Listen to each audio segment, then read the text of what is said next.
The runner-up in the NFL is playing in the mud. They are playing in the mud, and that is good for my business. So I'd like to thank them. I'd like to thank them for their futzing around with different contracts. Now, if you haven't been following the latest, the NFC champions, not the NFL champions, they didn't win the NFL, the NFC champion, the 49ers, you had the GM, John Lynch, and the coach, Kyle Shanahan, in a 1-2 combo, coming out and publicly rebuking the wide receiver who's demanding the moon. I thought he wanted to trade, then he wanted to stay, and then he wasn't staying. Brandon Aiyuk, now the latest on this, you've got John Lynch. I used to work for John Lynch's father. John Lynch said that he expected Brandon Aiyuk to practice with his teammates, saying the money quote here, that at some point, here's the money quote, at some point you've got to play. That's a shot. Now, Shanahan, he came out and said that, and Aiyuk did not practice in the events on Wednesday. He was not there. And so Brandon Aiyuk, at least not on the field, and he said that Shanahan, that the doctors had cleared the player, that he was healthy to practice. He'd come up with some back or neck thing to not practice, but the doctors had cleared him, according to Shanahan, and he still was not out there. So let us discuss the question. How do these new developments change the Brandon Aiyuk soap opera? So I've got Boombox, Cool Hand Luke, and Jello. And we will combine all of these things together, and we'll put them in the hopper and hope that our lucky number comes up. So, this is starting to get more interesting. It is. And I'm happy about that, because we're getting close to the time where it actually matters, not these exhibition games that are done. So we are at a point of demarcation in the Brandon Aiyuk drama-o-rama with the 49ers, and Lynch and Shanahan going public. You say, well, who cares? It doesn't matter. Oh, that does matter. I don't recall them doing anything along those lines. Most of the time, they have been in lockstep, lick, and blowing sweet nothings into the ears of Brandon Aiyuk, talking wonderfully about the player, how much they love him, they want him to stay. Well, now they're changing things up a bit. They are, right? Now we're getting close to showtime. The curtain's about to go up.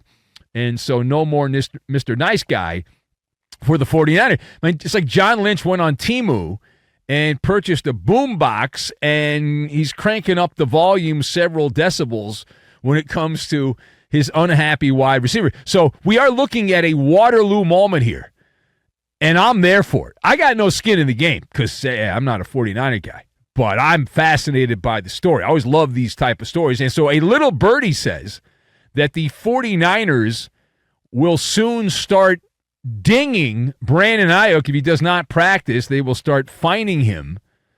He is on the last of his rookie contract, and that will only inflame the situation. You can imagine Shanahan and Lynch pouring gasoline on the smoldering embers, trying to get that that fire cranked up a couple of notches. All right, now, turning the page there, we go where the drama of the day takes us, and right now that would also be the Natty. And then it's an old Jim Rome term. But Cincinnati, less than 24 hours after newsman Eddie Garcia reported that Ja'Marr Chase had ended his holdout and was going to be part of practice for the Bengals, guess who was not part of practice for the Bengals? Ding, ding, ding, ding, ding, yes! Zach Taylor, the coach, had also publicly declared that Ja'Marr Chase was going to practice. He was going to be there moving forward. Rah, rah, we're ready to go. Here we go, Bengals. Here we go. They're all excited, right? Well, turns out that Ja'Marr Chase did show up to practice. He was over 10 minutes late to practice, and he wasn't wearing a uniform. Now, I didn't play in the NFL, but I think you do need a uniform. Might be wrong on that. Maybe you don't. He didn't have one on. He was wearing street clothes, and his teammates continuing to prepare for their season opener. Do they really even have to practice? They open up with the Patriots. Do you really have to practice for that team? Shouldn't you just run out there half naked and be able to win that game by 15, 20 points? Come on. So why did the Bengals wide receiver Ja'Marr Chase not practice? Why didn't he practice after his coach, Zach Taylor, made the public decree that he would be practicing? So I spent several minutes examining this from all different angles, and I've determined that this is a cool hand Luke situation. What we have here is a failure to communicate. That's what we have here. And so the way I read the room, Zach Taylor was tipped off by somebody in the inner circle of the player saying, hey, he's going to be back. And so then he got all excited. And the hypothesis is that he opened his mouth and started talking, and he even kidded around and said that he put his foot in his mouth, Zach Taylor. But I don't think he did. I think he had information that the player was going to play, Chase, that he was planning on returning to practice. He got all excited. But that's only part of the story. That's all. That's only part of it. When Taylor spoke out of school, is it possible that triggered raw emotion from Ja'Marr Chase, and he got upset? So wait a minute, you're spilling the tea here. You're not supposed to spill the tea on this. I'll come back when I want to come back. I'm going to come back on my terms, and I'm not going to come back because you said I'm going to come back. I'm going to come back when I want to come back. So he hit the pause button again, and he showed up, and it was a form of protest. All right, now last word, we go to Indy.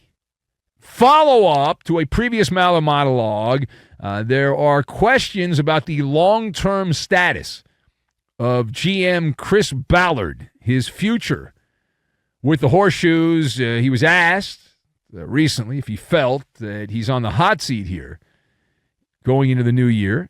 The Colts have been abject failures for years, just a middling franchise, Indianapolis football. Now, his response, Ballard said, no different than any other year. That's what he said. Okay. Does anyone believe that? Maybe in the back of the room. The idiot in the back might believe that, maybe. Now, he added on, Ballard, that he believes in his organizational philosophy. And he said, listen, if I get fired, so be it.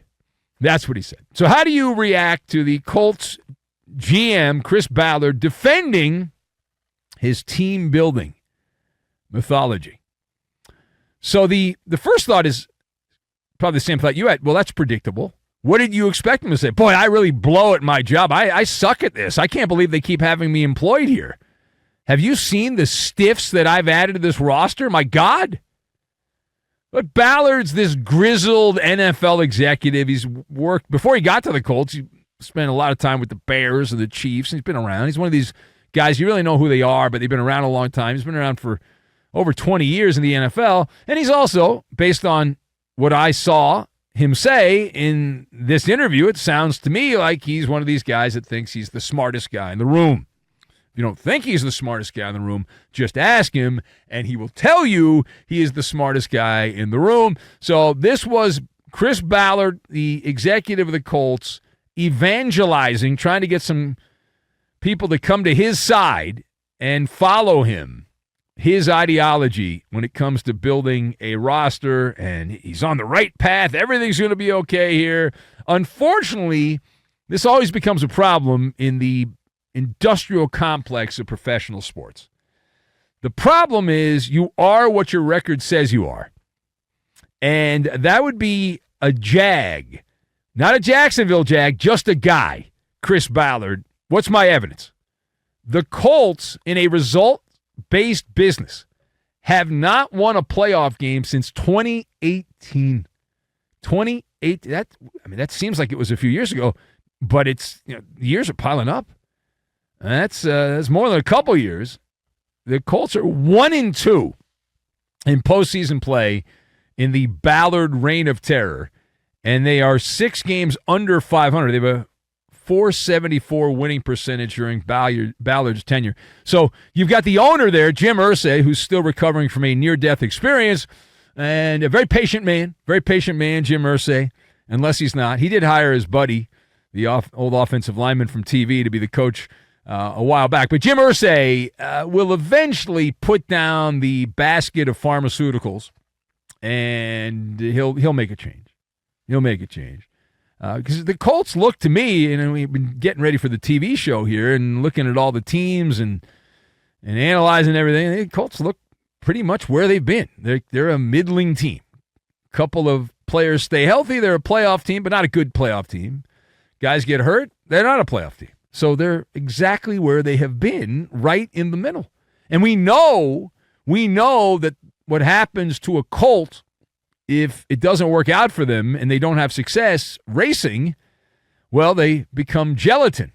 And then gelatin is a key ingredient in Jell-O. So I think we see where this is going here. The playoffs, you better win a playoff game or you'll be seeing the color pink, as in a pink slip.